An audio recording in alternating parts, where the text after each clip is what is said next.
मी ज्या कोकणातून येते तिकडे भात कापणी जोरात चालू आहे। मी स्वतः 12 दिवस भात कापणी करून आज तुमच्या समोर उभी आहे आणि मला काही वाटत नाही, अतिशय सुंदर भात कापणी केली आहे, तुमच्या भाषेत टॅनिंग बिनिंग करून आले। पण आपला सगळ्यात मोठा सण दिवाळी आणि या दिवाळीच्या सणाला महागाईने जे आपलं कंबरडं मोडलंय, त्यामुळे आपण कुटुंब प्रमुख म्हणून आपल्याला जी काय तारेवरची कसरत करावी लागते ती एक संसार चालवणाऱ्यालाच कळते। पण ज्याची पिसं काढून सोडलेल्या कोंबड्या, ज्याने आयुष्यात संसार करूक नाही ना, ते का देश चालवक जमतलो काय? म्हणजे ज्याने संसार करूक नाही तो देश चालवता। आमच्या मालवणीत एक म्हणा, बायल नाही बिराड आणि टिंब टिंबक बांधला शिराड, ती अवस्था आमच्या परिधान मंत्र्याची असा। तुमका थोडासा मागे नेतय कारण आपण सगळे शिवसैनिक आहोत। उद्धव साहेबांनी बराच काही भोगलेला असा, पण त्या भोगण्याची शृंखला उद्धव साहेबांची ज्या 2014 सुरू झाली, आपल्या जनतेची भारतीयांची सुरू झाली, थोडासा तुमका मागे नेतय। आठवा 2014 अण्णा हजारे जंतर मंतरवर लोकपाल विधेयकासाठी थैथयाट करत होते। रामदेव बाबा सुद्धा त्यांच्या बाजूला बसले होते। आज मला तर वाटतं अदानी अंबानी नंतर सगळ्यात जास्त संपत्ती रामदेव बाबांची असायला हवी। सास बहू सिलेंडर घेऊन रस्त्यावर महागाईसाठी किंचाळत होत्या आणि महंगाई की बढ़ती मार अब की बार ह्या घोषणा किंचाळून किंचाळून आपले कान किटले होते आणि त्या अच्छे दिनाला भुलून आपण सगळ्यांनी यांना निवडून दिलं। आज 9 वर्ष झाली। 9 वर्षात काय झालं? झालं ना, बरंच काही झालं। आधार कार्ड बँकेला लिंक झालं, जनधन खाती झाली, थाळ्या वाजवून झाल्या, दिवे पेटवून झाले, घर घर तिरंगा फिरवून झाला। आमच्या कोकणात मेरी माटी मेरा देश म्हणून घागरीतनं माती फिरवून झाली। सगळं काय झाला। वास्तवात काय झालंय माहिती आहे का? वास्तवात आपल्या भारताची बेकारी जी 21% होती ती 29% गेली। भारताचं कर्ज, भारताच्या डोक्यावरचं कर्ज 2014 साली $461 बिलियन होतं, ते आता $1669 बिलियन म्हणजे 4 पट वाढलं। आणि हे कर्ज भारताचं म्हणजे तुमच्या आमच्या डोक्यावर आहे। आणि हे सगळं करणारे आज देशात बसलेत। यांची पहिला भ्रष्टाचार कोणता असेल आठवून बघा, नोटाबंदी। संध्याकाळी 8 वाजता प्रधानमंत्री आपल्या टीव्हीवर आले आणि आपल्याला काय सांगितलं? भाई और बहनों, 500 और 1000 के नोट महज एक कागज का टुकड़ा बन के रह जाएंगे। अरे पण रांडी जानो, त्या तुकड्याचा हिशोब सुद्धा तुम्ही आम्हाला दिला नाहीत। ही वस्तुस्थिती आहे ना। त्या तुकड्यांचा हिशोब मिळाला नाही, किती काळा पैसा आपल्या देशात आलाय याची कुठे मोजदाद झाली। पण या नोटाबंदीचा सगळ्यात जास्त फायदा एका राजकीय पक्षाला मात्र झाला। मी हे विधान जबाबदारीने करतेय कारण त्या राजकीय पक्षाने 20% कमिशनवर हाच पैसा रेग्युलर करून दिला। आणि त्यानंतर यांचा दुसरा भ्रष्टाचार म्हणजे कोरोना काळातला PM केअर फंड। या PM केअर फंडामध्ये आपण सगळ्यांनी फुलना फुलाची पाकळी दिली। प्रत्यक्षात काय झालं तर माहिती अधिकारातून म्हणजे RTI ऍक्ट मधून PM केअर बाहेर काढला गेला। आज PM केअर मध्ये किती पैसे आहेत, किती खर्च झाले आपल्याला कुणाला काहीच माहिती नाहीये। पण यानंतर मात्र भारतीय जनता पार्टीच्या फंडात प्रचंड वाढ झाली। आज त्यांच्या पक्षाचा फंड हा 1917 कोटी आहे आणि त्यांची स्थावर मालमत्ता 6000 कोटी रुपये। आज तुम्ही बघाल तर प्रत्येक शहरात त्यांची कॉर्पोरेट ऑफिस दिसतात। आमच्या कणकवलीतलाच ऑफिस जाऊन बघा, कॉर्पोरेटाक लाजवतलो असा ऑफिस काढल्या ना। ही आज त्यांची मालमत्ता आहे। म्हणजे कुठल्या तरी एका पक्षाच्या विकासासाठी आज आपल्या देशाला पणाला लावलेलं आहे। दुसऱ्या बाजूनी म्हणायला गेलं तर 2014 साली गुजरातचं फसवा विकास मॉडेल आणि फसवा विकास दाखवत प्रतिभा नसलेले, स्वतःच्या प्रतिमेच्या प्रेमात असलेला एक माणूस आपल्या अख्ख्या भारतभर त्याचं तोंड दाखवलं गेलं आणि त्याचं तोंड पेट्रोल पंपापासून ते संडास मुतारीपर्यंत सगळीकडे त्यांचं तोंड दिसत होतं। आणि त्यांनी काय केलं तर मी कसा चांगला आहे आणि गुजरात कसा मी विकसित केला, फक्त हेच दाखवलं। आणि याच माणसाने आपल्याबरोबर आज तुम्ही त्याची परिस्थिती बघाल तर 15 माणसांची टीम ही फक्त फोटो काढायला फिरत असते। गणपतीला पाठमोरा राहून कॅमेरामॅनला नमस्कार करणारा हा एकमेव भारतातला माणूस आहे। याच माणसाने 2014ला संसदेच्या पायरीवर डोकं ठेवून नमस्कार केला। आज बरोबर 9 वर्षांनी संसद अडगळीत काढली। ज्या संसदेचं उद्घाटन करताना त्यांनी म्हटलं की यत्र नार्यस्तु पूज्यते रमते तत्र देवतः, त्याच संसदेच्या उद्घाटनाला भारताच्या महिला राष्ट्रपतींना फक्त त्या आदिवासी आहेत म्हणून प्रवेश नाकारला किंवा आमंत्रणच दिलं नाही. ज्या वेळेला संसदेचं उद्घाटन होत होतं त्याच वेळेला माझ्या देशाची शान असलेल्या माझ्या महिला खेळाडू यांच्या खासदाराच्या अत्याचाराविरोधात बाहेर भांडत होत्या आणि आतमध्ये त्या अत्याचार करणाऱ्या खासदाराचा सत्कार चालू होता.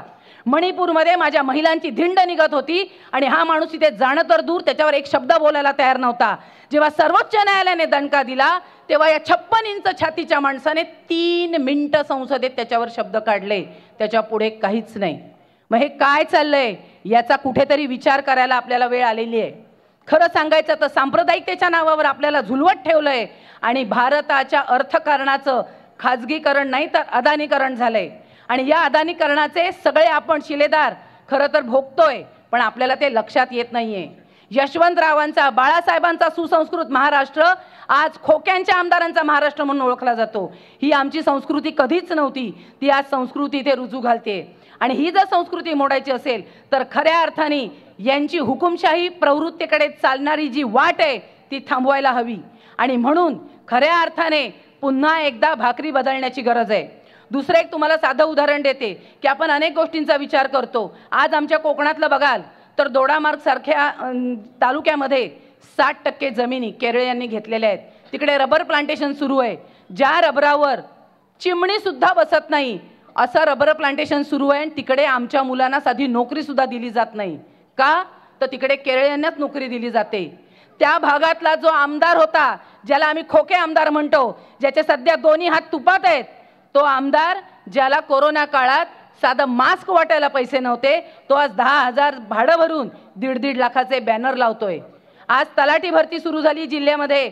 100 रुपये फॉर्मची किंमत होती. आज महाराष्ट्रात ती 1000 रुपये आहे आणि 1000 रुपये भरून तलाठी भरतीला बसलेली मुलांना कुणीतरी एक स्टे आणतात तलाठी भरती थांबते.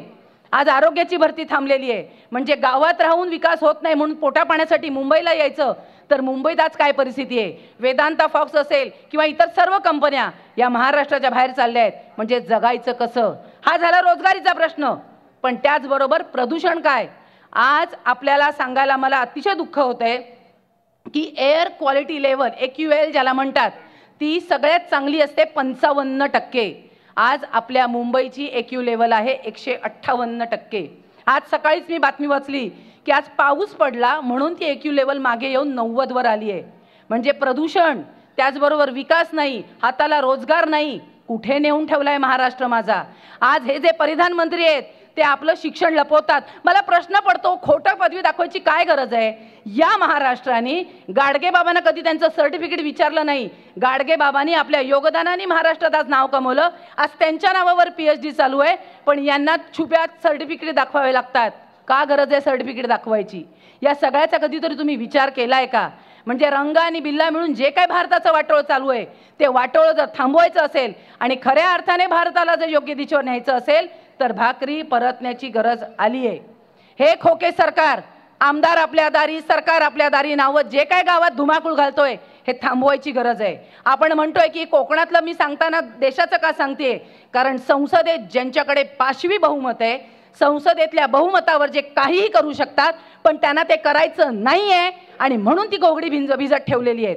आणि पुढे सांगायचं गेलं तर असंच पुढे गेलात तर अनेक प्रश्न त्या लोकांनी तसेच बांडगुळीत बांधून ठेवलेत. आपला मुलगा गावात नोकरी मिळत नाही म्हणून मुंबईला येतो कुठल्या तरी फॅक्टरीत नोकरी करतो आणि मग एक फोन लावता आहे माका होय जेवणच जाणार नाही गो वासन माका जेवण जाणार नाही. आणि मग काय होतंय आई म्हणते बाबा महिनाभर गावात ये तुका जेवण घालते मग तू बरो झालंच काय जा. इथे प्रदूषण गावात रोजगार नाही. मुंबईचा माणूस रिटायर होतो त्याची इच्छा असते कोकणात जायचं पण त्या कोकणात आज काय केलंय. जेव्हा हे चांगले चांगले प्रकल्प तुम्ही मुंबई बाहेर किंवा महाराष्ट्राबाहेर घालता कोकणात तुम्ही बारसू आणि नाणार देता. ज्या मुसलमानांचा तुम्ही राग करता त्या मुसलमान कंपनीचं असलेलं आणि 7 ते 8 देशांनी नाकारलेला नाणार आणि बारसू तुम्ही आमच्या माथ्यावर मारता आणि आमचं हिरवगार निसर्ग आमचा हिरवागार कोकण तुम्ही नेस्तनाबूत करायला निघालाय. खऱ्या अर्थाने बघायला गेलं तर कोरोना काळात आमच्या उद्धव साहेबांनी अतिशय उत्तम काम केलं. अरे हे म्हणतात आमचे उद्धव साहेब घरात बसून होते. अरे भडवीच्यानो आमचा बाप घरात बसून जे ज्याला जमलं ना ते तुम्हाला बाहेर पडून जमलं नाही. जे स्वतःला योगी म्हणवतात अर्धा तास गंगेची पूजा करतात त्यांच्या राज्यात गंगेत प्रेत वाहत होती. हे जे विकासाचं मॉडेल सांगतात गुजरात, त्या गुजरातात प्रेतांना अग्नी देण्यासाठी 3-3 दिवस वाट पाहावी लागत होती. आणि आमच्या जिल्ह्यात उद्धव साहेबांनी जिल्ह्यात ऑक्सिजन प्लांट निर्माण होत होते. हा आमचा उद्धव साहेबांचा काम आहे. आणि तो माणूस इतका योगी आहे, मी म्हणते खऱ्या अर्थाने कोण योगी असेल तर आमचे उद्धव साहेब योगी आहेत. कारण एका क्षणात मला कुठल्याही सत्तेचा आणि कुठल्याही खुर्चीचा मोह नाही हे त्यांनी दाखवून दिलं. कोर्टात कदाचित आम्ही जिंकलो असतो, पण महाराष्ट्राच्या मनावर आज आम्ही हरलो असतो, ते आज उद्धव साहेबांनी करून दाखवलंय. आणि म्हणून मला वाटतंय की मी एक ज्योत घेऊन तुमच्याकडे आलेली आहे. ही ज्योत तुमच्याकडे देते. आपण प्रत्येकाने आपल्या मनातली ही ज्योत जागी करायची आहे. प्रत्येकाने हे प्रश्न स्वतःला पहिले विचारायचे आहेत. आपल्या शेजारी जावा, पाजारी जावा, आणखीन कुठे जावा, पण प्रत्येकाला हे सांगा की आता 2024 मध्ये लोकसभेला मात्र आपल्याला यांची भाकरी परतायची आहे. आणि ह्यांचं लोकसभेतलं पहिलं बहुमत जे आहे, पाशवी बहुमत, ते थांबवायचे. खऱ्या अर्थाने तिथली सत्ता गेली, महाराष्ट्रात वेळ लागत नाही. तो हे सगळे भिकारलेले बडवे खोके आहेत, हे कधीच जाणार. फक्त आपली गरज आहे, उद्धव साहेबांचे हात बळकट करा.